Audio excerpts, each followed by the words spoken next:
海传》的后劲真的有点大。有没有跟我一样，从昨天看完到现在一直在刷各种社交平台啊？有玩梗的说藏海的官升在外肯定很差，他一开始是被平津侯直接提拔成5品官员，完了平津侯谋反，他又一把踹了平津侯，直接升成3品，再加上后来那些事儿。还有说在别人的眼里，那藏海就是灭了平津侯一家，灭了曹公公全团，去了首府家里一趟，首府就嘎了，跟皇上夜聊，皇上生气把他下大狱了，结果皇上成先帝了，跟现任首辅赵大人在东夏相遇，结果赵大人又嘎了，就问你是新帝你怕不怕？真的跟大家一起追剧实在是太快乐了。还有很多的意难平，现在站在上帝视角去回溯，觉得蒯家被灭门简直是无解的，因为老皇帝也根本就不想救他们，除非有谁穿越回去，先把少年时代的赵秉文给干了，把他给推水里。而且最让我意外的是，居然昨天到今天我一直在为曹公公感到惋惜，事先声明他肯定是个坏的，这老登后面也干了不少坏事，他跟平津侯是绝对不可能洗白的。但是自从知道他们年少时期的事情之后，就是非常的惋惜，交友不慎啊。虽然剧里面只是一笔带过了他们的过往，正因如此啊，观众有了更多的想象空间。陆明小时候多善良的一个人啊！看到同样家境贫寒的赵秉文被欺负，是他拉着庄如影一起为他出头。那天他们要教训那个权贵子弟，根本就不是他带头的，人也不是他打的，人也不是他推的，是赵秉文拦着庄如影不让他去救的。结果就因为陆明脸上有伤被怀疑了，说不定赵秉文还在后面推了一把，导致他受了宫刑，再也不可能通过科举入朝为官，只能进宫当太监。那老太监的回忆里说，他学东西非常快，别人学几年的东西，他1年就学会了。但是学成之后，他一开始是去养马的，从一个养马的小太监一步一步爬到司礼监的掌印了。而且他爬上去之后，也没有怪庄如影和赵秉文啊，至少是他跟皇帝提，重新启用了庄如影，才有了后面威风凛凛的平津侯。所以当时我在看到宴会上面曹公公被庄如影骂破防了，骂他老烟狗的时候，我跟大家一样都是乐呵呵的看着，我说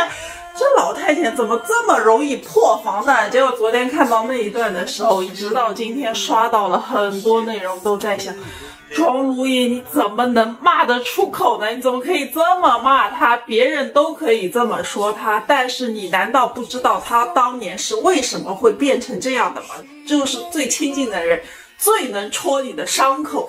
但是站在庄如影视角呢，曹敬贤突然疯了，把他儿子抓走了，还挖掉了他儿子的膝盖骨。在那种状态下，庄如影肯定是挑最难听的话去刺激他。然后又在曹敬贤的视角，那就是你庄如影为了独占鬼玺，不顾我们多年的情谊，违背我们的盟约，还把我这么心爱的义子陆晋给杀了，而且是丢到水里淹死的，又戳了他当年的伤口。真的，藏海是歪打正着啊，刀刀都戳在曹敬贤的心窝子上了。最可怕的是，所有这一切幕后主导都是赵秉文，因为赵秉文太了解他们了，就是为他们量身打造的一个复仇局，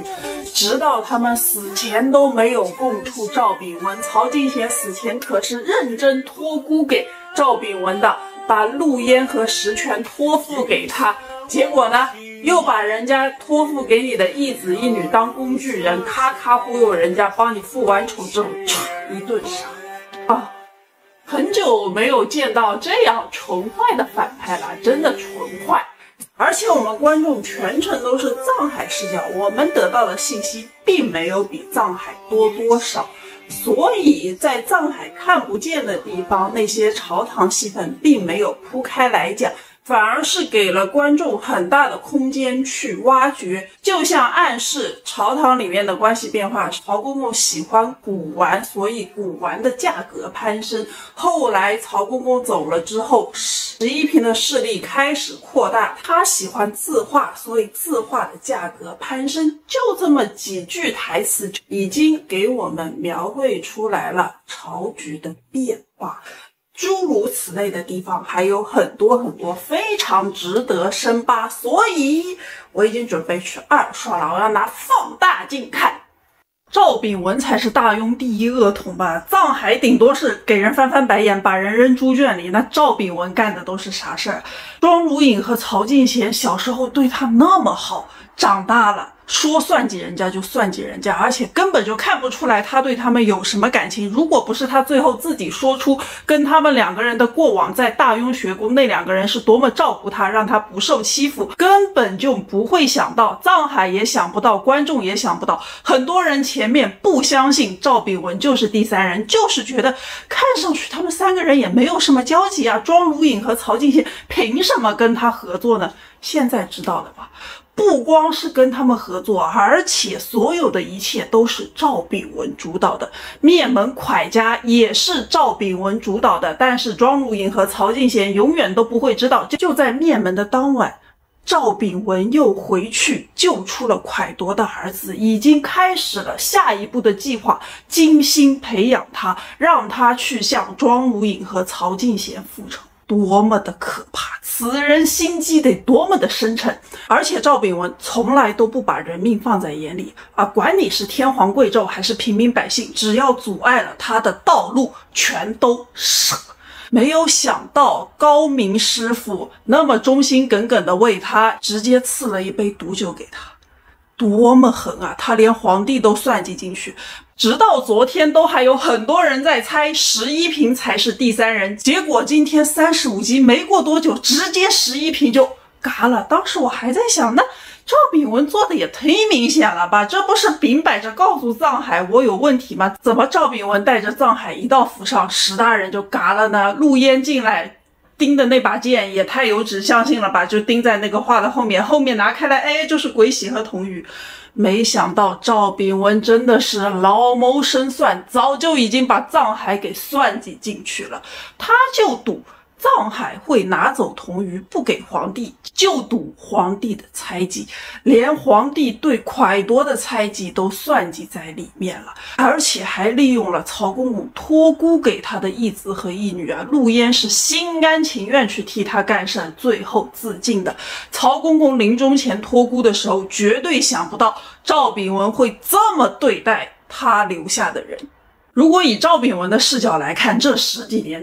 真爽文，从一个小官一步步做到内阁首辅，皇帝也走了，自己一手扶持了小皇帝，大权在握。等走到了这个位置上，开始谋划做自己想做的事情。其实别看他说的这么伟光正啊，要惩治贪官污吏，要实现自己的什么抱负，但是在这条路上他从来不把平民百姓的命当命。细数他这一路走来啊，已经伤了多少无辜的性命啊，所以也是说的好听，但是最终还是败给了自己的执念。如果他不是这么执着的要去找到鬼喜，要去练阴兵，臧海也未必能赢，实在是太可怕了。臧海也是青出于蓝而胜于蓝，而且臧海的底色依旧是善良的。赵炳文算计来算计去，却没有算到人内心的善和人与人之间的情感，他没有算计到高明会在最后的时刻救了臧海一命，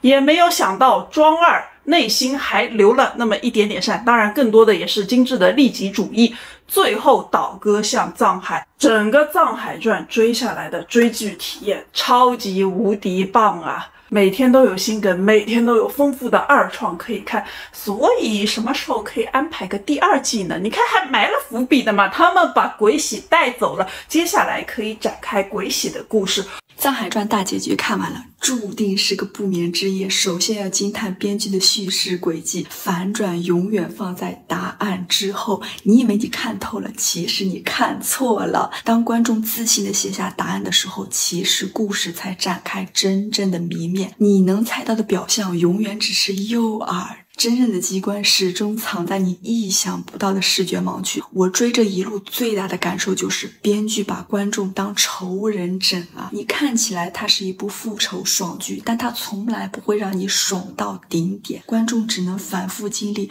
我懂了，我傻了，我疯了的智商碾压。编剧就像那个小时候不怕你抄答案的数学老师，即便你知道了答案，你也补不上过程，得不了分。看《藏海传》的感受就是，你即便猜中了结局，大 boss 是谁，但你未必能够理解通向那个结局的路径是什么。另外呢，关于故事的完整性，那些等待烂尾的观众恐怕要失望了。编剧不仅填平了所有的明坑暗线，更是以惊人的信息密度构建了闭环。高明的选择，庄儿的摇摆，还有赵炳文那个没有一丝血腥味的结局，这些都是需要用显微镜式的二刷来看的细节呀。最震撼的点，我觉得这不仅是一个简单的屠龙少年终成恶龙的宿命轮回，而是一场跨越2代人的价值博弈。其实曹静贤、庄如影、赵炳文和藏海就是同一个硬币的正反两面，他们都试图自下而上的撕裂这个旧秩序，但是在欲望的十字路口都走向了不同的维度。我就一直疑惑说，为什么会反复浮现他们少年时候的场景？你以为是眼泪机器骗你哭一哭的，其实全都是埋设的故事伏笔。一代少年有一代少年的选择，救自己还是救苍生，始终值得思考。